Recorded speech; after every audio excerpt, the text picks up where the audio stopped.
round of applause for Ben, ladies and gentlemen. I've been waiting for this. Right.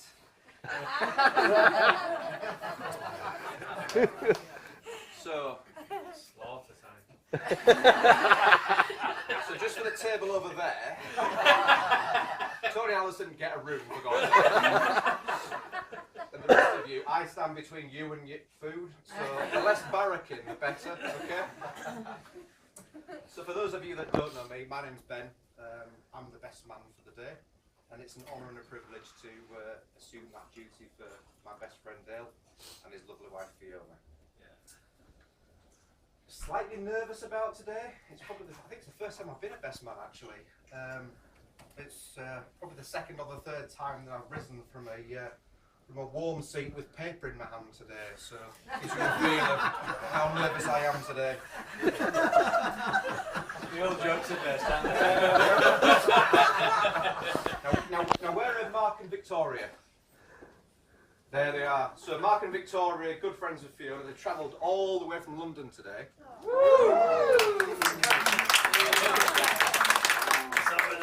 It always amazes me how far people will travel for a free lunch.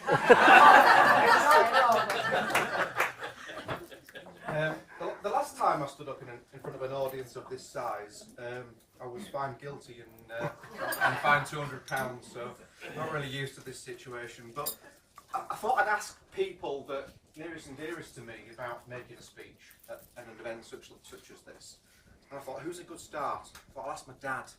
My dad's bound to have had some experience of this and some good advice. And he said, Ben, just think a bit about going to a nudist colony for the first time. It's only going to be hard for the first minute.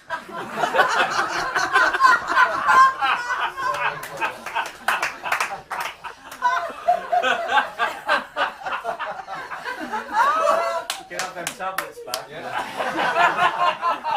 So that really wasn't really helpful from my dad's point of view, so I thought I'd ask my mum. And my mum said to me, she said, I've always been told, Ben, if you've got nothing nice to say, don't say it. So ladies and gentlemen, I give you. So I sat down a few weeks ago to start to write this speech, and I thought, well, where do I start? And for those of you that know me, you'll know that I'm a keen IT person, so I thought, right, the internet has got to be the place where I start. So I sat down, and I found some really good material. Oh. And the longer I sat there, I found some absolutely fantastic material. And then I heard Amanda's car come up the drive, and I thought, shit, I better delete this browsing history. I'm going to look at some best man speech stuff.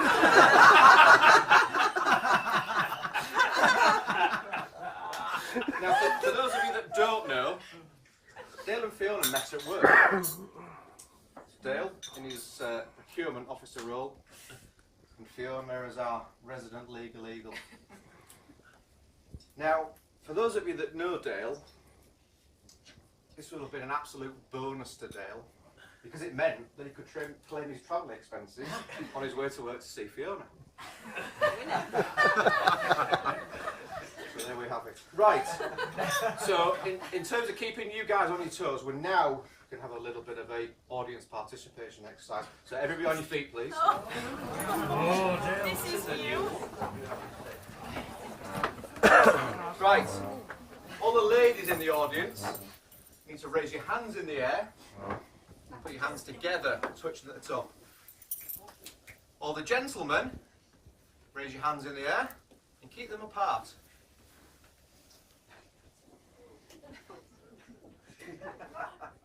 Brilliant. You can all sit down now. Just so you know, I had a bet at work that I wouldn't get a standing ovation, and I've got the photo evidence here. There we go.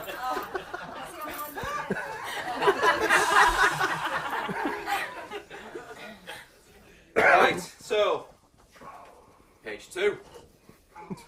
How do I know Dale? So Dale and I met when we first worked at Pinder. So Dale had been there a few years before I joined the company. We met at work, and we share a great many common interests that are biking, cars, anything to do with motorsport, and just generally being active. So, as a fit of friends, we were very compatible, and we were talking in the car as we came over. In the 20 odd years that we've known each other, we've never had an argument or some bad words between us. So I think that's quite an achievement, really. But the one thing that got me when I first met Dale was this grey hair. What was all this about? I thought this was something that it was, you know, a bit of a man on the town. But yeah, he's had this grey hair ever since I've known him, so he's aging well, shall we say. Now, some of the chaps, yeah. Some of the chaps around the table are our biking colleagues, and just to recount a little bit of the story, Fiona, unfortunately, you're not going to be the first ones to have Dale in a honeymoon suite. So a few years ago, we went to a biking trip in Scotland, and Alec, wherever he is, Next to you. thought it would be very funny to book into a hotel and book Dale and I into the bridal suite. So we arrived in this hotel and walked into this room, and there's a full four-poster bed and all the hanging cotton and what have you from the four-poster bed. And we kind of walked into this room, and it's like, right, what do we do? Knowing full well he's waiting for a reaction, so we kind of said, well, you okay with your sexuality? I'm okay with my sexuality. We'll say nothing. So we appeared downstairs after having showers and what have you, and Alec was... so how's the... separate showers, by the way. How's the room, boys? Fine, thank you very much.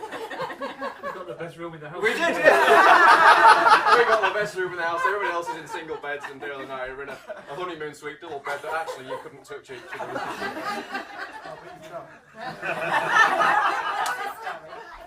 So as I'm carrying on with my thoughts around this speech, I'm thinking, well, what are some of the traits that Dale has? And, well, we don't have all evening, do we? But I think one of the traits that many of you will recognise is Dale's OCD. And to give you an example of this OCD, Dale moved into a house probably 10 or 15 years ago. And that day of moving, you know, a lot of commotion, a lot of activity, a lot of things to do. The first thing that Dale did, paint the garage floor.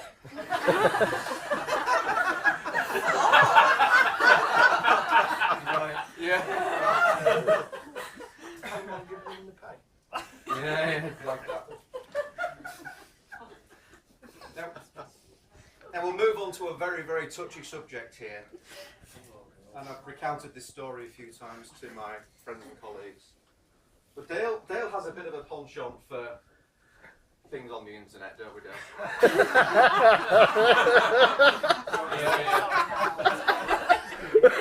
And there was one particular evening where he thought it would be interesting to take hold of a laptop that didn't belong to him and have a look at some questionable sites, shall we say. Now, unfortunately for Dale,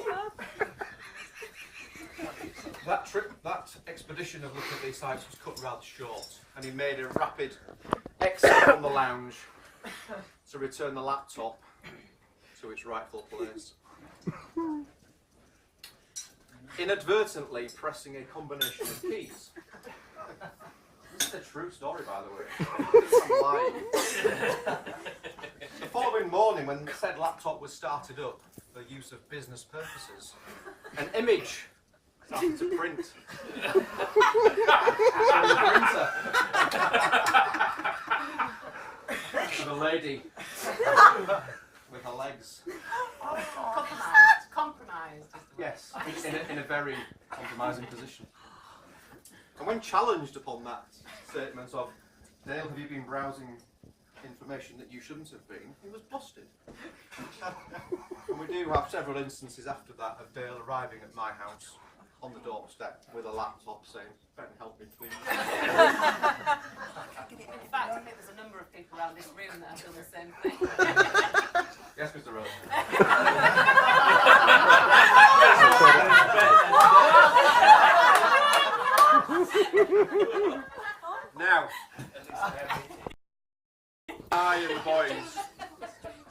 went out last Saturday night on a stag do.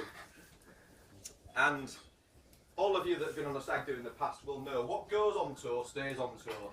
However, I'm going to tell you about the story that happened about 1 o'clock in the morning. So Dale said to me at 1 o'clock in the morning, Ben, we need to go and find a tattoo parlour. I said, really, Dale?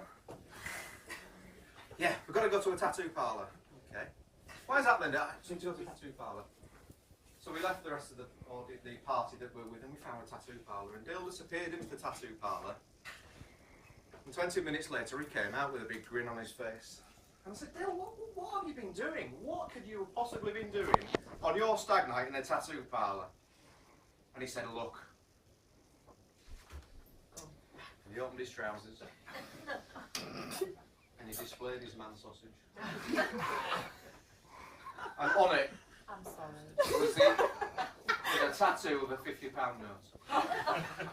And I said, Dale, for God's sake, what on earth have you done? Why a £50 note? And he said, well, Ben, let me tell you. You know how I like to play with my money. I said, yes, Dale, I do. He said, Ben, you know how I like to watch my money grow? And I said, yes, Dale, I do. And he said, Ben, the next time Fiona wants to blow 50 quid, she doesn't have to leave the house.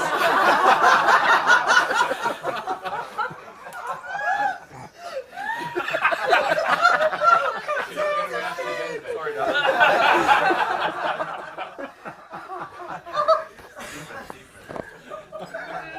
So in traditional wedding style, we've got some messages. I'm just going to find a light stand today, so you can read these messages. So the first message is from your dad, Fiona. And he says, Fiona, you're a wonderful woman who deserves a kind, sensitive, wonderful husband.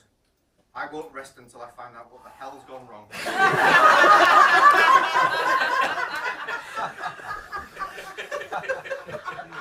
The next message, Fiona, is from the girls at work. Sorry we couldn't be there, Fiona. Congratulations on your big day. Remember, a husband is like a hardwood floor. Lay it right the first time, you can walk all over it forever.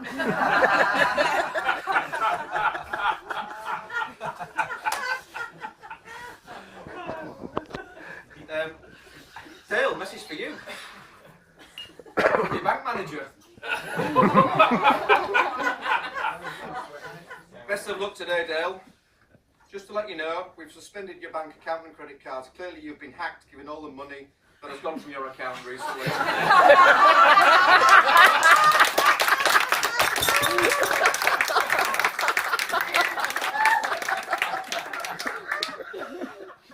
Another one from the chaps at work for you, Dale.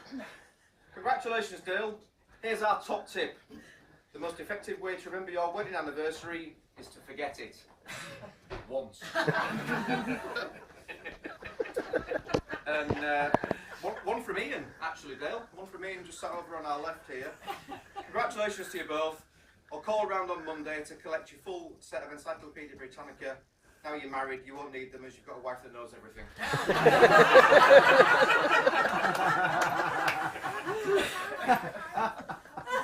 How we doing? Are we all hungry or? Carry on.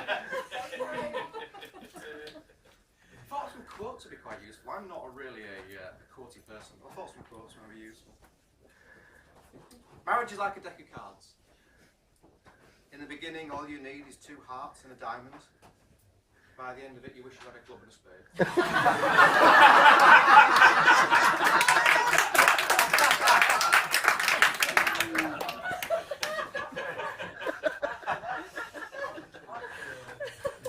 Next quote.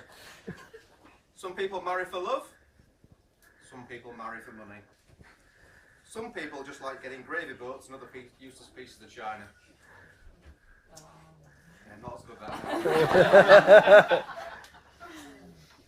I thought this one was very, very you, Dale, this one. When a man gets close to a woman wearing a leather miniskirt, his heart starts beating, faster, his throat gets dry, his knees get weak, and he becomes irrational. Why? Because the leather smells like a new car.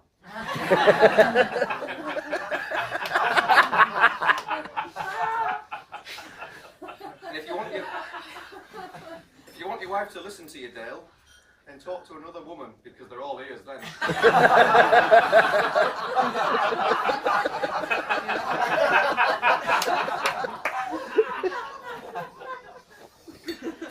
We're nearly done.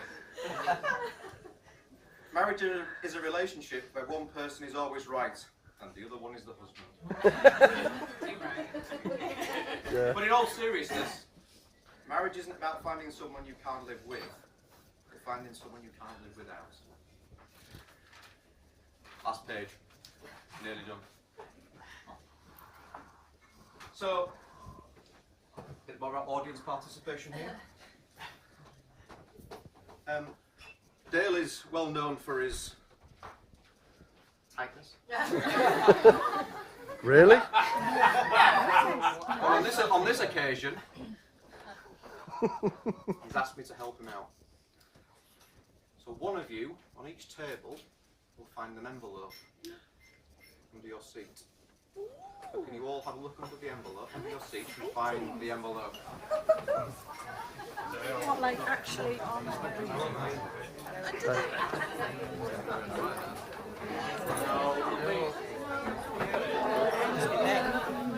Anything under that? It's not me. You got one? Don't worry, it's an invoice. Sir, Stan? Stop it. Conveniently not found. You've got it. I don't know. Yeah, Donna's got one. Excellent. Stand, Donna, thank you. Is it there? Under the seat cover. Seat cover. There you go. No. Hey, Kazza, hey! Karen, stand. Where is it? Tip me. You don't have one.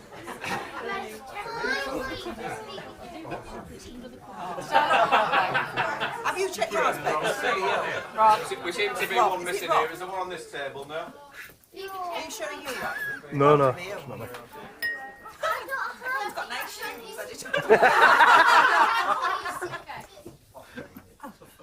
No, we haven't got one. Right. Well, I'm going to nominate somebody, so Dawn, be upstanding. Right. So Dale's asked me to pass on a message. So the people standing, you have a very responsible job. Donations from the table are welcome towards Dale's. Right, Dale and Fiona, we're on to the last bit here. Yeah. I'd like to ask the bride and He's groom. joking, by the way. You said no, I wasn't. So I'd like to ask the bride and groom to stand and face each other. Link hands and look into each other's eyes. So they look happy. I'd just like to say from the heart that myself and everybody here today is so happy that you found each other. You are both wonderful people now taking the next step on a long and wonderful life together. And as you stand there, gazing into each other's eyes, never forget this. Statistically speaking, you're most likely looking at the person that's likely to murder you.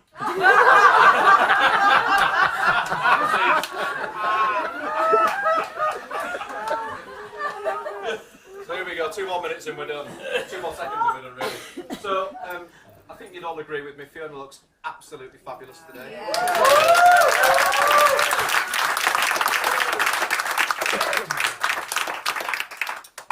Dale looks like he always does. Charity shop.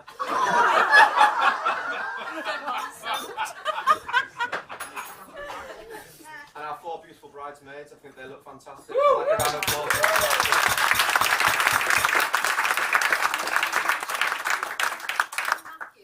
And Matthew, of course.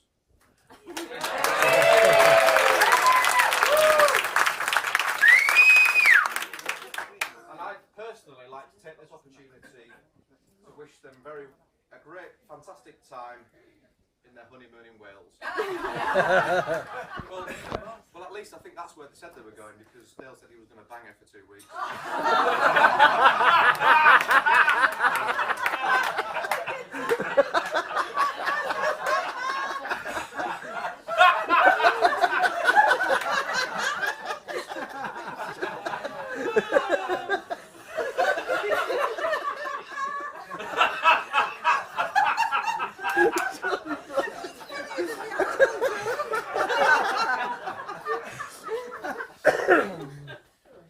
Not Dubai. Please be upstanding. Carrying on. You've had my drink. I'd like to raise your glasses, please. Oh, Rob's got his beer as well. Mr. and Mrs. Casson. Mr. and Mrs. Casson. Nice one. Sammy's took the wrong one. Oh no. I've got a pint. Cheers.